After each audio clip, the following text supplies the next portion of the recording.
Donc nous bénissons tous les saints, nous bénissons aussi l'Éternel qui dispose encore ce temps afin que nous puissions encore nous exhorter tout autour de la parole. Nous bénissons aussi tous les auditeurs qui seront amenés à pouvoir suivre cet audio.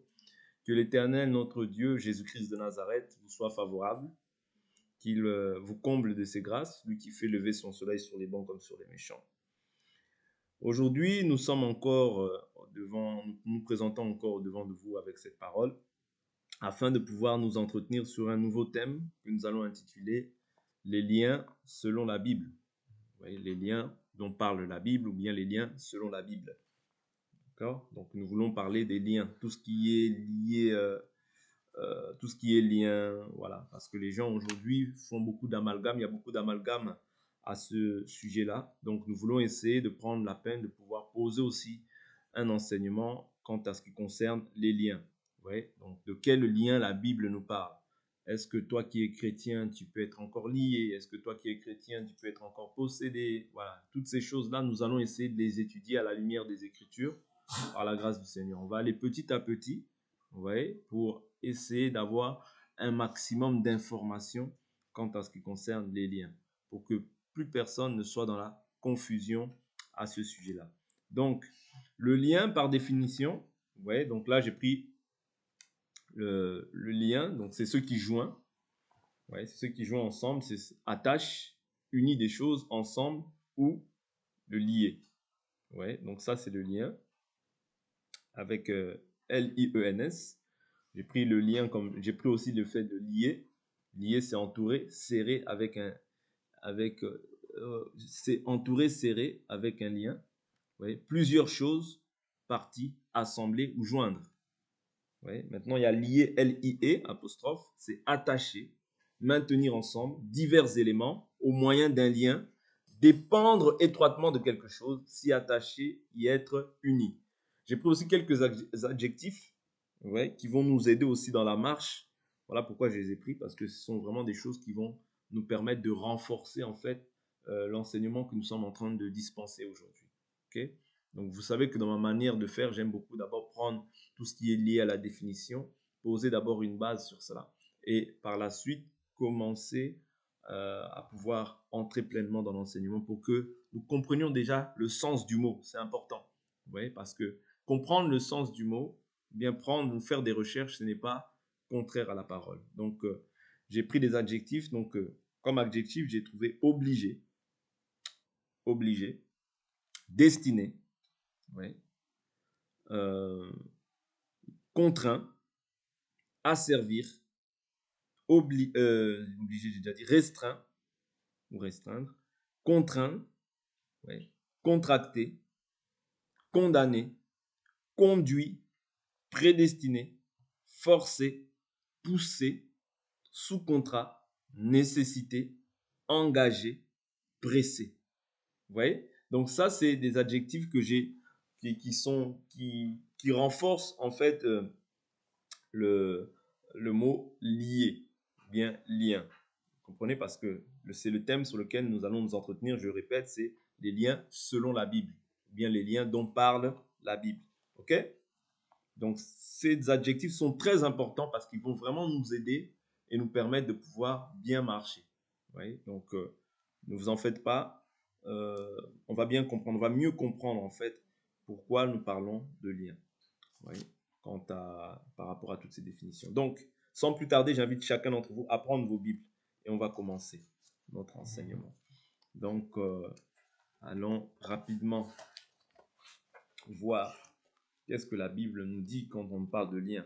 Est-ce qu'un chrétien, né d'eau et d'esprit, est encore lié, est encore sous une possession maléfique, diabolique ou satanique? Vous voyez, toutes ces choses-là dont les gens font mention. Vous voyez, il faut que tu coupes les liens.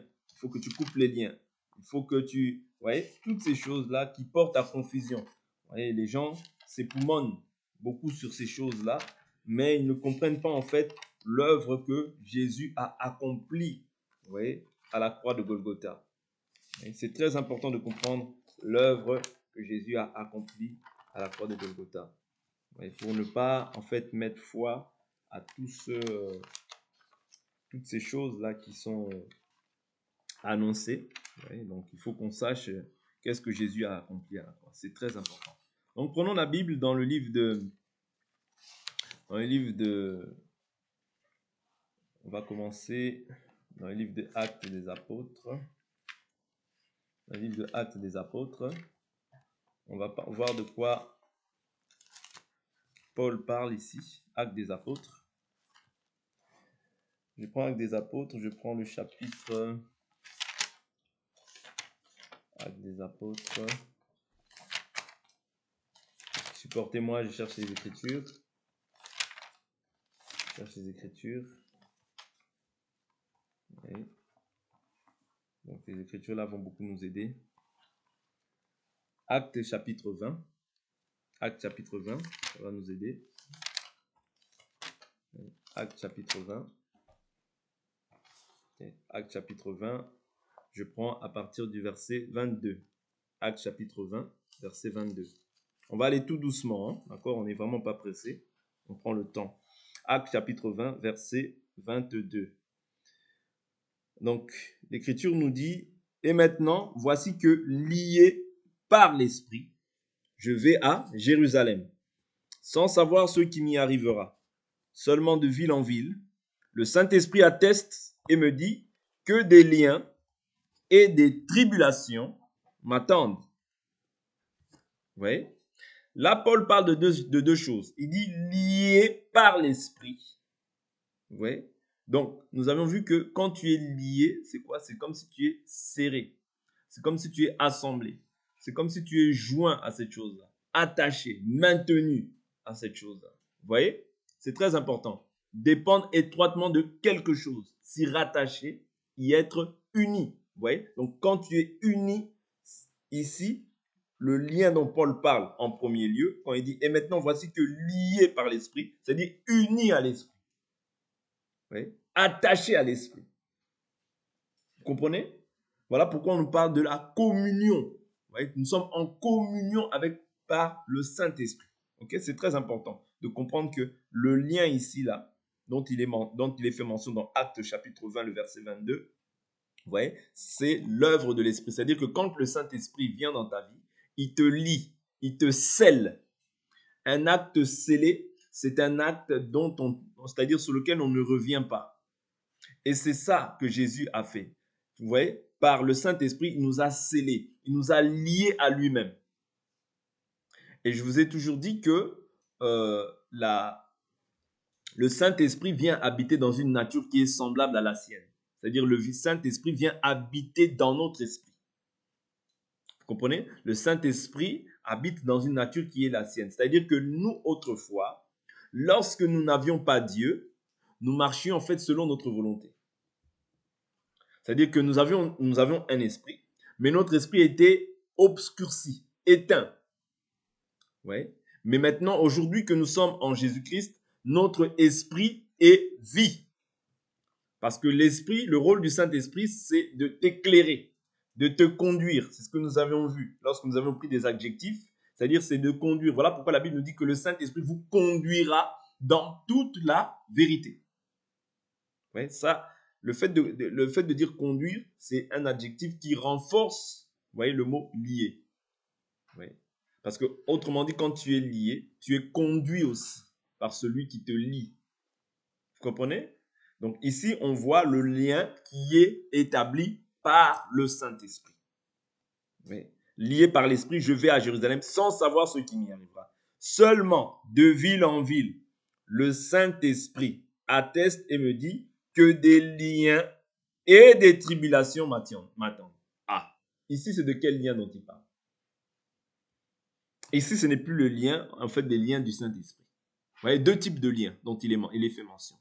Il y a lié par l'esprit, mais il y a les liens qui sont liés aussi aux tribulations, aux persécutions, vous voyez, aux combats, aux complots, aux luttes, vous voyez, à toutes les difficultés qu'il va subir étant enfant de Dieu. N'oubliez pas, la Bible nous dit, Jésus, lorsque Pierre vient le voir, lui dit, voici, nous avons tout abandonné et nous t'avons quoi? Suivi. Qu'en sera-t-il de nous? Vous voyez? Mais Jésus dit quoi? Il n'y a personne qui ait quitté père, mère, femme, enfant, maison, qui reçoive dans le siècle présent le centuple, mais avec quoi? Avec les persécutions. Ça veut dire que la persécution, c'est une promesse pour tout enfant de Dieu qui a bien cru. Je ne parle pas de tous les évangiles qu'on voit aujourd'hui qui courent les rues. Non. Je parle du véritable évangile. C'est-à-dire que quand tu es véritablement en Christ, quand tu es scellé du Saint-Esprit, vous voyez, la chose qui doit t'accompagner aussi, c'est-à-dire c'est les liens et les tribulations. C'est-à-dire tu es lié de l'esprit.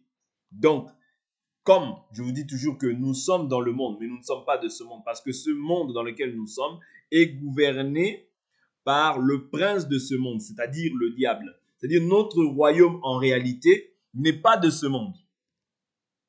Voilà pourquoi ils vous persécuteront. Ils vous haïront. Et même d'autres, vous voyez, penseront que en vous tuant, ils rendent un culte à Dieu. C'est ce que Paul faisait lorsqu'il était dans l'ignorance. Vous voyez, il pensait qu'il rendait un culte à Dieu en tuant les chrétiens ou les disciples. Vous comprenez? En tuant les chrétiens ou les disciples, il pensait qu'il rendait un culte à Dieu. Or, il combattait Dieu. Voilà pourquoi Dieu s'est présenté à lui. Paul, pourquoi me persécutes-tu? C'est-à-dire lui-même, il était persécuteur des saints, mais après, il est devenu témoin du Christ. C'est-à-dire quand Dieu l'a éclairé, c'est-à-dire son esprit a été éclairé, ok? Parce que le Saint-Esprit, l'œuvre qu'il vient faire, c'est de ne plus faire en sorte que ton esprit soit obscurci. Parce que qui est-ce qui obscurcit ton esprit? Qui est-ce qui aveugle tes pensées? C'est le prince de ce monde, autrement dit le diable. Vous voyez? Je prends une écriture qui va confirmer ce que je suis en train de dire. 2 Corinthiens chapitre 4, le verset 4. Suivez, prenez avec moi l'écriture. C'est très important. 2 Corinthiens chapitre 4, verset 4. Qui est-ce qui aveugle l'humanité tout entière? Ce n'est que le diable. 2 Corinthiens chapitre 4, le verset 3. L'Écriture nous dit, si notre évangile est encore voilé, je répète, si notre évangile est encore voilé, il est voilé pour ceux qui périssent, pour les incrédules, dont le Dieu de ce siècle a aveuglé quoi? Les pensées, afin qu'ils ne voient pas resplendir le glorieux évangile du Christ qui est l'image de Dieu.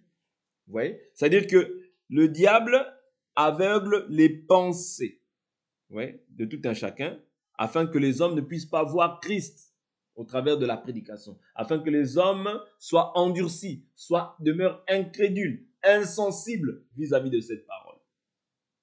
Vous voyez? Et lorsque tu es encore sous l'emprise du diable, tu es aussi lié avec le diable. Est-ce que vous comprenez ça? Lorsque tu n'as pas encore reçu Christ, tu es lié avec le diable, vouloir ou pas. Pourquoi? Parce que selon Romains chapitre 8, on va prendre quelques écritures. Là, on a vu dans un premier temps, dans Actes chapitre 20, vous voyez, que Paul parle des liens, du lien qui est lié, c'est-à-dire lié par l'esprit, premièrement. Et secondement, il parle des liens et des tribulations qui m'attendent. C'est-à-dire, ici, il y a aussi les liens qui sont liés aux tribulations, qui sont liés aux persécutions, qui sont liés au complot, aux trahisons, à tout ce qui peut se manifester dans la vie d'un enfant de Dieu. Vous voyez? Simplement pour le faire souffrir en réalité. Mais c'est qui suscite toutes ces choses-là? C'est le diable. C'est le diable qui inspire les gens pour pouvoir persécuter les enfants de Dieu. C'est le diable qui suscite en fait des pensées mauvaises dans les cœurs des uns et des autres pour pouvoir nuire, vous voyez, pour pouvoir combattre en fait la vie des enfants de Dieu. C'est très important de comprendre ça. Parce que si on comprend ça, on comprendra que on n'a pas à lutter contre les individus. Parce que si tu comprends que c'est le diable qui agit, vous voyez, d'une certaine manière pour pouvoir te persécuter, pour pouvoir, c'est-à-dire le diable utilise simplement des corps, des personnes, vous voyez, qui seront à même de pouvoir maintenant accomplir la mission pour laquelle, c'est-à-dire accomplir la mission de te persécuter, tout simplement. Parce que c'est une promesse aussi la persécution pour les enfants de Dieu. Donc, tout enfant de Dieu bien instruit doit comprendre que, viens en Jésus-Christ, oui, tu auras le centuple, mais tu seras persécuté. Oui. Une foi sans persécution, c'est une fausse foi. Tous ceux qui veulent vivre pieusement, c'est-à-dire observer les règles du Seigneur, s'éloigner du mal, s'éloigner de tout ce qui est mal, sache que tu seras persécuté. Vous comprenez? C'est ça. C'est ça la véritable doctrine des enfants de Dieu. Ok?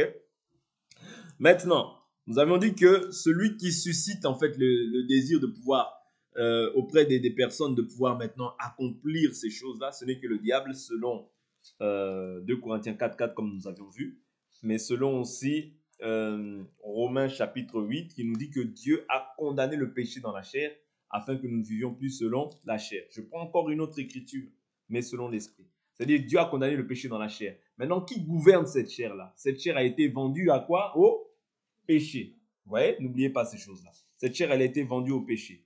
Or, celui qui pêche dès le commencement, c'est qui? C'est le diable. Très bien. Vous voyez? Celui qui pêche dès le commencement, c'est le diable. Voilà pourquoi, dans Jean chapitre 8, Jésus nous dit quoi? Jésus nous dit quoi? Jésus nous dit, Jean chapitre 8, je prends à partir du verset 31. Jésus dit alors aux Juifs qui avaient cru en lui, si vous demeurez dans ma parole, vous êtes vraiment mes disciples. Vous connaîtrez la vérité et la vérité vous rendra libre. Est-ce que vous comprenez? Quand tu n'es pas libre, ça veut dire que tu es quoi? Ça veut dire que tu es lié, non? N'est-ce pas? Ça veut dire que tu es esclave de quelque chose. Parce que nous avions vu les adjectifs, c'est attacher, maintenir, oui, ensemble divers éléments, oui, d'un lien, oui, étroitement de quelque chose, si rattaché. C'est-à-dire que quand tu n'es pas délivré, quand tu n'es pas libre, ça veut dire que tu es esclave de quelqu'un.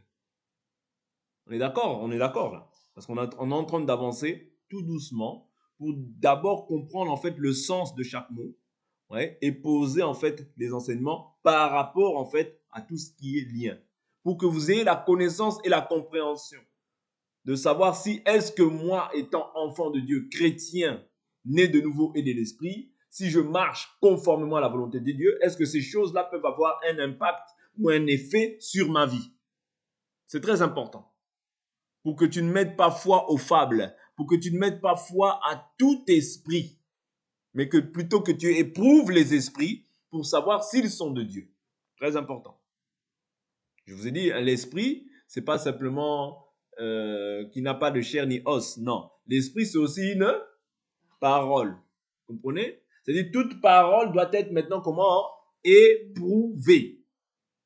Comment on éprouve la parole? Par la parole. Comment on éprouve la parole d'une personne? Ou bien l'enseignement d'une personne? On l'éprouve par la parole.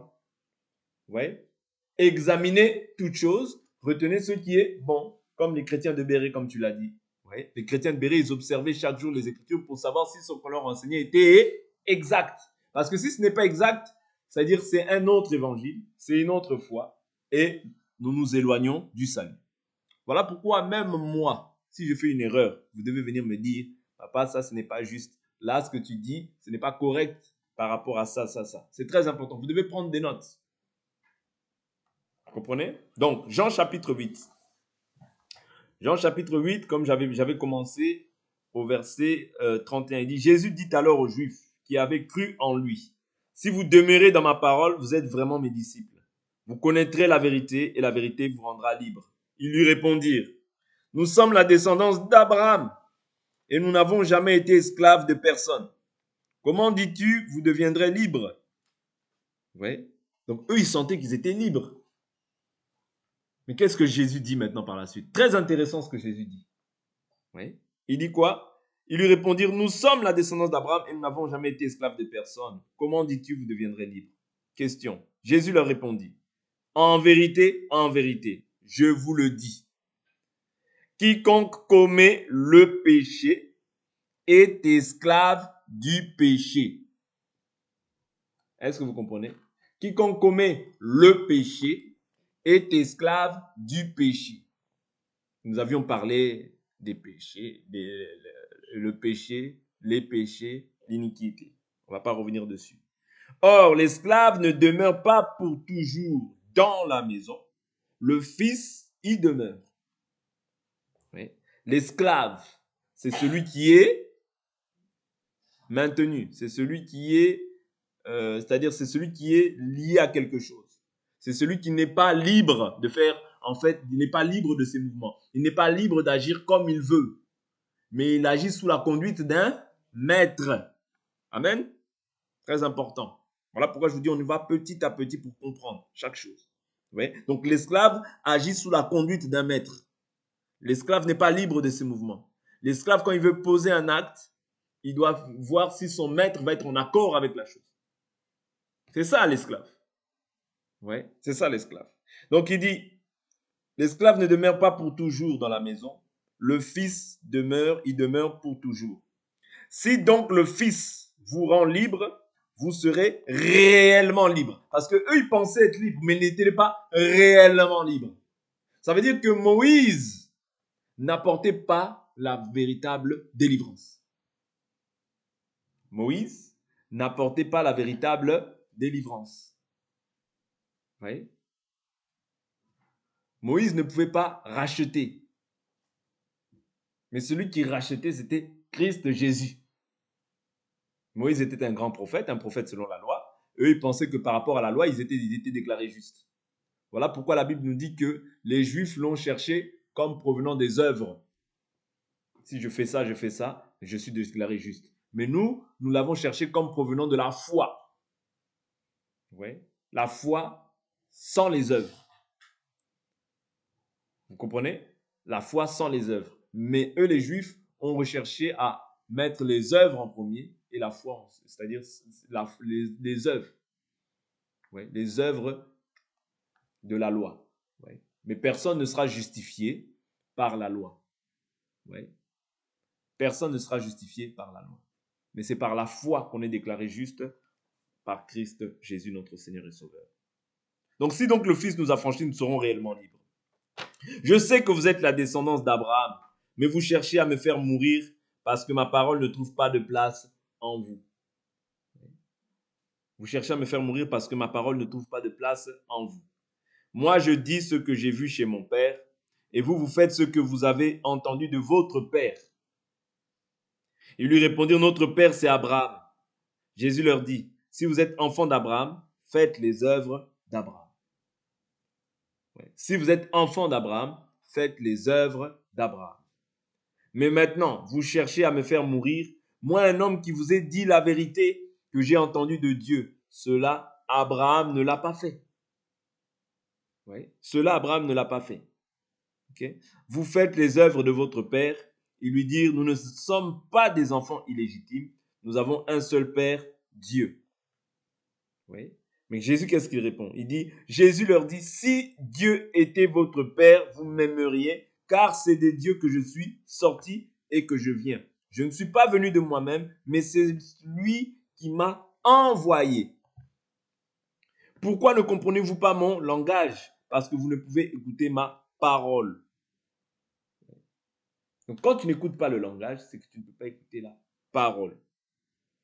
Vous avez pour père le diable. Et vous voulez accomplir les désirs de votre père. Il a été meurtrier dès le commencement et il ne s'est pas tenu dans la vérité. C'est-à-dire que lui, il a été meurtrier dès le commencement. Okay? Et il ne s'est pas tenu dans la vérité. Parce que la vérité n'est pas en lui. Lorsqu'il profère le mensonge, ses paroles viennent de lui-même. Car il est menteur et le père du mensonge. Oui. Donc toute personne aussi qui a des paroles qui viennent de lui-même comprend qu'il est menteur. Parce que la Bible nous dit, mes pensées ne sont pas vos pensées, mes voix ne sont pas vos voix. Vous comprenez? Donc il est père du mensonge. Et moi, parce que je dis la vérité, vous ne me croyez pas. Qui de vous me convaincra de pécher? Si je dis la vérité, pourquoi ne me croyez-vous pas? Oui. Celui qui est de Dieu écoute les paroles de Dieu. Vous n'écoutez pas parce que vous n'êtes pas de Dieu. Vous voyez? Donc ici, Jésus leur fait comprendre que vous avez pour père le diable. Vous voyez? Et vous voulez accomplir les désirs de votre père. C'est-à-dire les désirs de leur père, c'était quoi? De tuer. Parce qu'il est meurtrier. Voilà pourquoi eux aussi, ils voulaient aussi tuer Jésus. Pourquoi? Parce qu'ils étaient liés, vous voyez, à leur père. Or, je vous ai dit, l'esclave ne peut pas faire sa propre volonté. L'esclave fait toujours la volonté de son maître. Or là, quand tu n'es pas en Jésus, tu es maintenant lié par un autre. Est-ce que vous comprenez ça? Oui. Tu ne peux pas servir deux maîtres à la fois. Voilà pourquoi Jésus dit, si la Bible nous dit quoi? Juste un peu plus haut, il dit, au verset 33, il dit, Jésus leur répondit, en vérité, je vous le dis, quiconque commet le péché est esclave du péché. Voilà pourquoi un enfant de Dieu ne pêche pas. Mais lorsque nous avons péché, nous branchons, si nous avons manifesté une œuvre, nous nous repentons. Oui. Mais celui qui n'est pas de Dieu, oui, lui c'est un pécheur. Mais toi, enfant de Dieu, quand tu as cru en Jésus, tu n'es pas considéré comme un pécheur. Parce que tu n'es pas esclave du péché. Mais tu peux manifester, il peut arriver que tu manifestes une œuvre dans la chair, mais tu t'en repens. Et le sang de Jésus te purifie. Mais celui qui n'a pas Christ, ouais, il pense qu'il est juste par ses propres œuvres, il est pécheur. Lui, c'est un pécheur. Ouais. Même s'il prie, il n'est pas pardonné parce que c'est le Fils qui pardonne. Quand tu n'as pas le Fils, tu n'es pas pardonné, tu es encore esclave et tu es encore lié par le diable, vouloir ou pas. Ton père, c'est le diable parce que tu obéis à ses désirs, à sa volonté. Vous comprenez? C'est très important de comprendre ça, c'est-à-dire de faire la distinction entre celui qui est en dehors de Jésus et celui qui est en Jésus. Celui qui est en Jésus, les liens dont on peut parler dans la foi, ou bien le lien, parce que là je n'en prends qu'un seul, on développera par la suite pour voir encore beaucoup d'autres liens qui sont aussi liés à la foi, ouais, et les liens qui sont liés en fait à ceux qui n'ont pas cru. Quand tu as cru correctement et que tu marches d'une manière qui est digne du Seigneur, on ne peut plus te parler de lien. Parce que tu n'es plus esclave, mais tu es libre. Tu n'es plus enfant du diable, mais enfant de Dieu. On peut te parler de possession, de limitation, voilà, de toutes ces choses-là avant l'œuvre de la croix, avant que tu aies cru. Oui, ces choses-là sont ton partage. Les condamnations, les malédictions, les limitations, l'envoûtement, tout ça, oui, c'est ton partage. Mais lorsque tu es en Christ et que tu marches conformément à la volonté, ces choses-là ne peuvent pas t'atteindre. Mais maintenant, je mets une parenthèse. La Bible nous dit, il n'y a maintenant aucune condamnation pour ceux qui sont en Christ Jésus, qui marchent non selon la chair, mais selon l'esprit. Ça veut dire que quand tu marches selon la chair, les condamnations, les liens, les limitations peuvent aussi t'atteindre. Vous comprenez? Quand tu marches selon la chair. Parce que là, tu redeviens esclave. C'est-à-dire que quelqu'un qui a accepté Jésus, mais qui remarche maintenant en ancienneté de vie au lieu de marcher en nouveauté de vie. Parce que si nous sommes en Christ Jésus, la Bible nous dit, vous devez marcher en nouveauté de vie. Si quelqu'un est en Christ, il est une nouvelle créature. Les choses anciennes sont passées, toutes choses sont devenues nouvelles. Vous voyez, c'est ça. C'est-à-dire qu'il y a eu transfert. Il y a eu transfert. Je prends un exemple. Admettons que nous sommes toute une famille de, je ne sais pas moi, de 10 personnes. Vous voyez? Dans les 10 personnes, toi, tu es peut-être le 5e. Ok? Tu es peut-être le 5e. Et dans les 10 personnes de ta famille, dans la chair, il n'y a que toi qui as cru. Selon Dieu, toi maintenant, tu es passé de la mort à la vie. Ça veut dire que physiquement, comme ça, tu appartiens à ta famille biologique, mais spirituellement, tu appartiens maintenant tu es membre de la famille de Dieu. Ça veut dire ta vie à toi, bien que tu marches sur la terre, mais ta vie est cachée dans les lieux célestes en Christ, avec Dieu. Est-ce que vous comprenez? Ça veut dire je marche dans la chair comme ça, mais ma vie à moi, ma vie, parce que le véritable toi, c'est quoi? En réalité, dans l'homme, c'est quoi? C'est l'esprit, le souffle du Tout-Puissant. Ok? C'est-à-dire, dans l'homme, c'est l'esprit. C'est-à-dire, mon esprit à moi, en réalité, est caché dans les lieux célestes avec le Christ, en Dieu. Parce que le véritable moi, l'homme, mon véritable moi, en fait, c'est l'esprit. Ouais? Mon esprit à moi est caché dans les lieux célestes avec Christ. Parce que j'ai cru. Voilà pourquoi il y a eu transfert. Voilà pourquoi, quand je marche conformément à la volonté de Dieu, pour moi, en fait, les liens tombent. Les malédictions tombent. Les condamnations tombent. Les limitations tombent. Les envoûtements tombent. Oui. L'avantage que le diable avait sur moi, ou bien l'emprise que le diable avait sur moi, ça tombe. Pourquoi ça tombe? Parce qu'il y a un sacrifice qui a été offert, c'est-à-dire le sacrifice de la croix. L'autel de Golgotha, dans lequel il est dit, Père, pardonne-le. Ça veut dire le pardon de mes péchés a été accompli à la croix de Golgotha. Le sang de Jésus-Christ m'a racheté.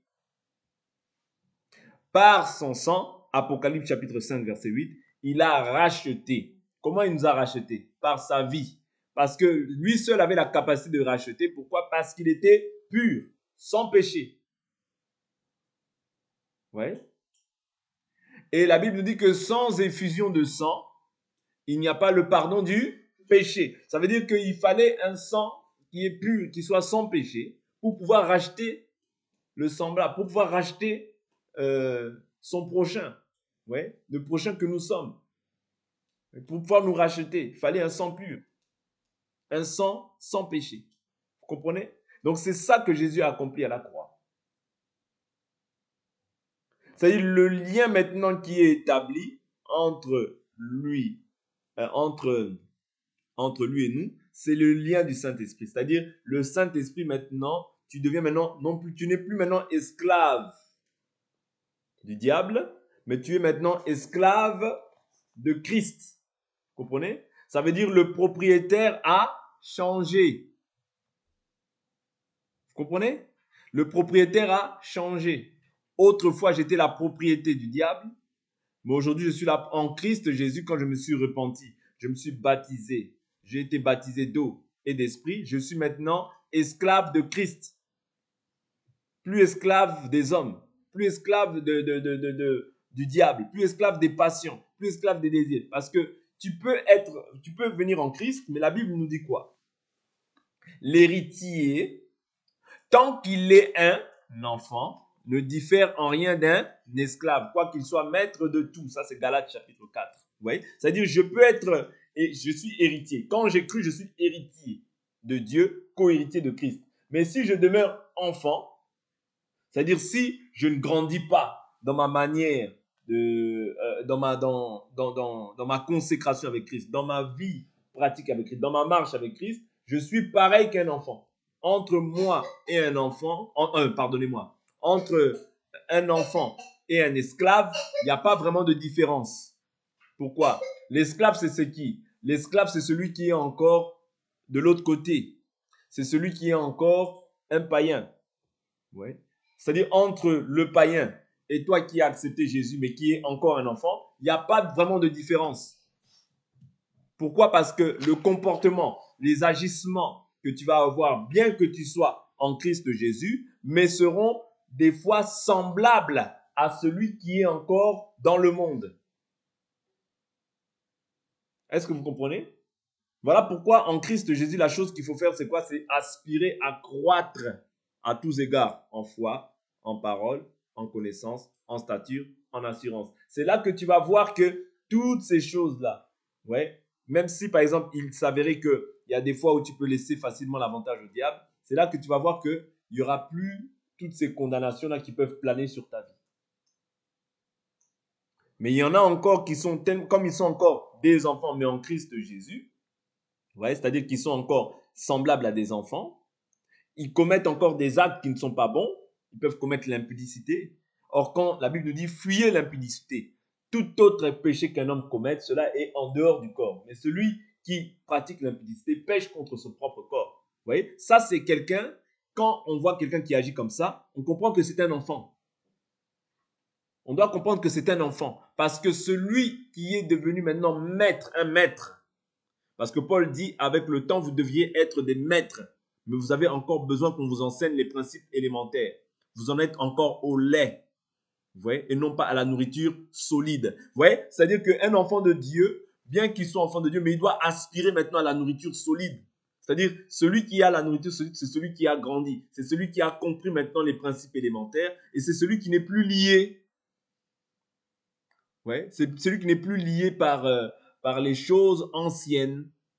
Mais celui qui vient en Jésus, mais qui vit encore d'une manière mondaine, il est encore attaché aux choses du diable. C'est-à-dire, il laisse des portes, en fait, l'accès ou bien l'avantage au diable de par sa conduite. Là, oui, effectivement, les liens, les condamnations, les malédictions peuvent agir dans ta vie. Mais quand tu es pleinement en Christ Jésus, quand tu vis pleinement la parole, quand tu es consacré, c'est-à-dire quand tu es maintenant esclave, c'est-à-dire tu as laissé en fait à Christ Jésus la capacité de prendre tout ton être, c'est-à-dire que de te soumettre pleinement à Dieu, là pour toi, il n'y a pas lieu qu'il y ait des condamnations, il n'y a pas lieu qu'il y ait des malédictions, il n'y a pas lieu qu'il y ait toutes ces choses. Maintenant, c'est à toi de t'examiner chaque jour pour voir si tu es encore dans la foi. Comprenez un peu?